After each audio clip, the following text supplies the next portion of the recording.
આ વિડીયો અત્યારે ખૂબ વાયરલ થઈ રહ્યો છે, જેમાં નર્મદાજીની અંદર 11,000 લીટરનો દૂધનો અભિષેક કરવામાં આવી રહ્યો છે. ખરેખર આને તમે શ્રદ્ધા કહેશો કે પછી અંધશ્રદ્ધા કહેશો?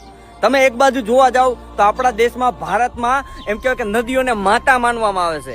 એક પણ નદી જે એક શુદ્ધ નથી. તમે જુઓ ને તો અંદર બેક્ટેરિયા અને કોઈ પણ પ્રકારે પાણી પીવા લાયક આપણા દેશની અંદર નથી. એ જ તમે વિદેશમાં જુઓ કે જે લોકો નદીને માં નથી માનતા ને, એ લોકો કઈ રીતે નદીઓને સાચવે છે. અને ખરેખર આ લોકોને એ જ નથી ખબર કે જે ધર્મના નામ ઉપર જે પ્રકૃતિને નથી સાચવી શકતો, સાચો ધર્મ એ છે કે જે પ્રકૃતિને સાચવે. હવે આ જે દૂધ છે એ તમે પાણીની અંદર નાખો એટલે પાણીની અંદર જે ઓક્સિજનની માત્રા છે એ ઘટી જાય, જેના લીધે જે અંદરની જીવસૃષ્ટિ છે, જે માછલીઓ છે, એ મૃત્યુ પામે.